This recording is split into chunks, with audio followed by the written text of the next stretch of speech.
So continuing on, we're going to record some MIDI into Pro Tools.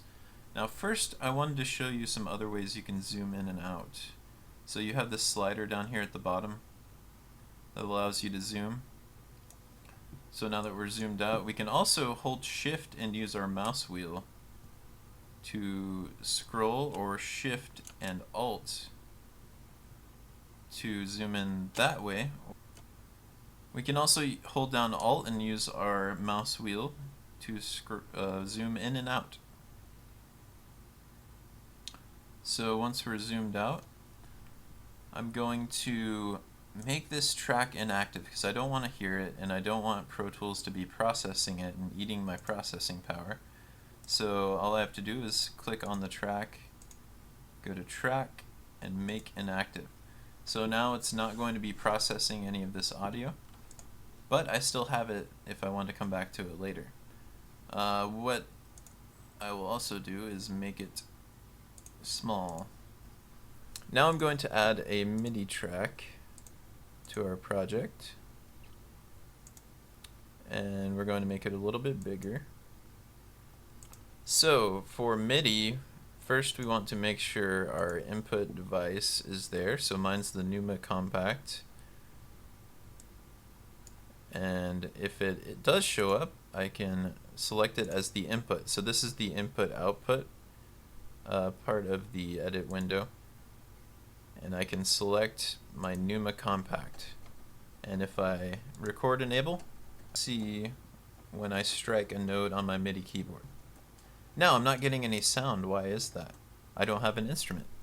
So now we need to create an instrument track. We've created our instrument track now. So how do I add my instrument? On the inserts part of the edit window, we can select an instrument to insert, and with Pro Tools first, of course, you have expand.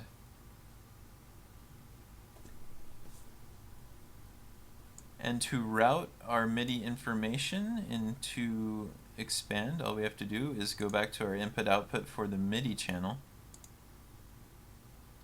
and expand will show up. So I can pick expand channel 1, and that corresponds to these channels on expand right here.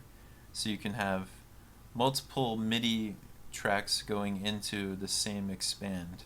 So all I'd have to do is change this to channel 2 and have a sound for channel 2 to be routed through to. But we're going to keep the default track.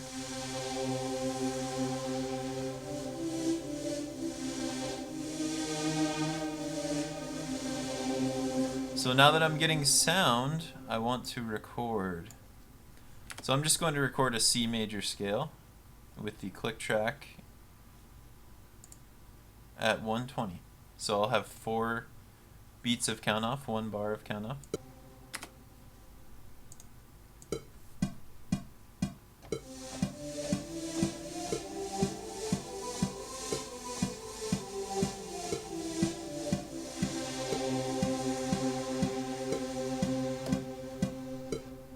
And there we have it. Our MIDI information is recorded, and it'll still be routed through if we're not recording.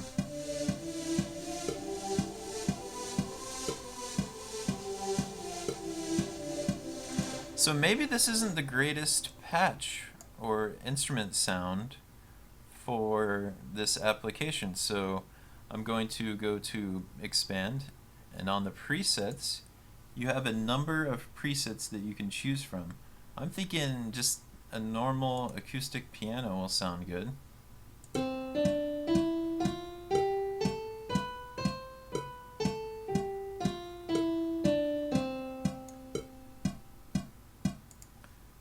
And there we have it. We have our MIDI recorded.